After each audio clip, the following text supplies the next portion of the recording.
आज basic class का तीसरा दिन है और आप लोगों का इंटरेस्ट देख के सही में मैं अभिभूत हूं। आप में से सैकड़ों लड़के हर दिन टेस्ट दे रहे हैं, हर दिन अपने कमियों को ढूंढ निकाल रहे हैं। 2 दिन में एक एक घंटा करके टेस्ट देना, फिर 1-1.5 घंटा करके पढ़ के रेडी कर लेना एक अच्छा दिखता है। और मैं वादा करता हूं कि जो लोग इस तरह से कोशिश कर रहे हैं, 10 दिन के बाद उन्हें कभी भी यह दुख नहीं होगा कि वो इस क्लास को क्यों ज्वाइन किए, क्योंकि जो पहले नहीं होता था वो अब पॉसिबल हो गया। क्योंकि आप भी समझ सकते हैं, अगर आप भी 10 दिन के अंदर में जो होता नहीं है कि 2000 मैथ कर लेते हैं बेसिक के रिलेटेड, फिर बेसिक की कोई प्रॉब्लम रहता ही नहीं है। हाँ, मैंने एक चीज तो देखा है कि कुछ लोग अभी भी नहीं कर पा रहे हैं, कुछ करते हैं फिर गलतियां बहुत ज्यादा हो रही है, तो उनको मैं कंसंट्रेट करने के लिए बोलता हूं। क्योंकि देखिए, अगर कंसंट्रेट करके करेंगे, सबसे बड़ी बात है कि सबमिट बटन दाबने के बाद आप क्लास से बाहर मत निकलिए। वहां पे जो वीडियो है, जो एक्सप्लेनेशन है, उसे देखिए, समझिए, उस सवाल को कीजिए। क्योंकि हर सवाल आपके लिए 2 बार जरूर आएगा, 2 दिन आएगा। तो 2 दिन आएगा मतलब प्रैक्टिस के लिए इसको दिया जा रहा है। तो आप 2 बार करेंगे, तो एक बार अगर नहीं कर पाए तो उसको देख लेते हैं, कर लेते हैं, तो दूसरा दिन अवश्य कर पाएंगे। इसमें तो कहीं कोई प्रॉब्लम है ही नहीं। तो देखिए, आज जो है तीसरे दिन में, कल जो था 190 सवाल था, आज 207 सवाल है। अब है कि उसमें नया क्या जुड़ा। 190 में से 207 हुआ तो मतलब क्या हुआ, आपके 17 सवाल जुड़े। तो अगर सही देखा जाए तो 40 सवाल वहां से हटा लिए गए और 57 सवाल जुड़े। उन सवालों में से कुछ सवाल जो हैं, जो अभी रेडिकल्स के आए हैं।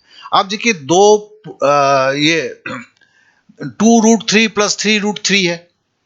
अब इसे जोड़ेंगे तो कैसे जोड़ा जाता है। अब मैं जानता हूं कि जो कॉमर्स के स्टूडेंट हैं, जो रेगुलर साइंस के नहीं है, जो या इंजीनियरिंग के भी किए हुए हैं लेकिन कैलसी से काम करते करते भूल चुके हैं, तो उनके लिए थोड़ी सी प्रॉब्लम जरूर हो जाता है। और यही तो बेसिक है, यही तो बेसिक में प्रॉब्लम के चलते नहीं हो पाता है। तो आज केवल हमने रेडिकल का बेसिक दिया हुआ है, और बेसिक में 1 है, 3 है, फिर बेसिक में जो है 2 एक्सप्रेशंस को लेके, जैसे 12a4b7c3। ये जो तरीके जो सवाल आते हैं, मैं जानता हूं जो प्रिपेयर कर रहे हैं थोड़ा सा डर लगता है, लेकिन बहुत ही आसान है। तो इससे रिलेटेड वीडियो को भी जरूर देखेंगे। आप जब सवाल को सॉल्व करेंगे, फिर इसके जो एक्सप्लेनेशन है उसे समझेंगे। और सबसे बड़ी बात है, ये जो मैं स्टार्टिंग में जो वीडियो देता हूं, हर दिन, तीसरा दिन, चौथा दिन आपको आपसे रूबरू होता हूं, इसे अवश्य सुनेंगे। क्योंकि ये आपको एक प्लानिंग देता है। मैंने जो पिछले 2 दिन से वॉच किया, उसमें देखा कि एचसीएफ, जो महत्तम समावर्तक 2 बड़ी संख्याओं का, वो निकालने में अभी भी प्रॉब्लम होता है। फिर मैंने देखा कि देशी भागा, लॉन्ग डिवीजन जो है, वो देने में बहुत लोगों को अभी भी प्रॉब्लम होता है। मैं समझ सकता हूं, ठीक है ना। क्यूब रूट को याद करना पड़ता है। लोग बोलते हैं उसका सर शॉर्ट तरीका दे दीजिए। मैंने कहा कि चलो, क्यूब रूट का तो शॉर्ट तरीका दे दिया आपने, कर दिया, लेकिन जब क्यूब पूछेगा तो क्या करेंगे। तो आप एक बार सीखते हैं तो दोनों तरफ चले जाते हैं। बस यही दिमाग में रखिए। मैं वीडियो देने वाला हूं, मैं भी दूंगा और यहीं पे दूंगा, लेकिन वो कोई सोल्यूशन नहीं है। वो तो आपको, जब मैं 23 का क्यूब बोलूंगा तो फिर आप फंस गए। 15 का क्यूब तक आपको सीखना है, याद करना है, क्योंकि ये सवाल आ ही रहे हैं। आप ये नहीं बोल सकते आप शॉर्टकट कर लिए, चलिए 15 का क्यूब बताइए। अगर 15 का क्यूब आपको पता है तो 15 का क्यूब, ये उसका क्यूब रूट भी आप बड़ी आसानी से कर लेंगे, कहीं कोई ट्रबल नहीं होगा। इस चीज को समझिए। और मैंने देखा कि बहुत सारे लड़कों का जो है, टेबल्स में अभी भी प्रॉब्लम होता है।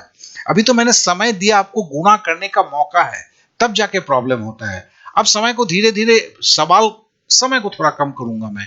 तो टेबल 17 to 19 ऐड किया हुआ है, और उसमें देखेंगे 17 का 17 तक गया हुआ है। तो मैं जानता हूं ये थोड़ी सी परेशानी आप लोगों को होगा जरूर, लेकिन अगले 10 दिनों में इसको करते करते क्या होगा, इसमें से बहुत सारे ऐसे ही याद हो जाते हैं, वो बड़े काम के हो जाते हैं। तो आशा करता हूं कि सारी चीजें आपको प्रॉपरली समझ में आया हुआ होगा।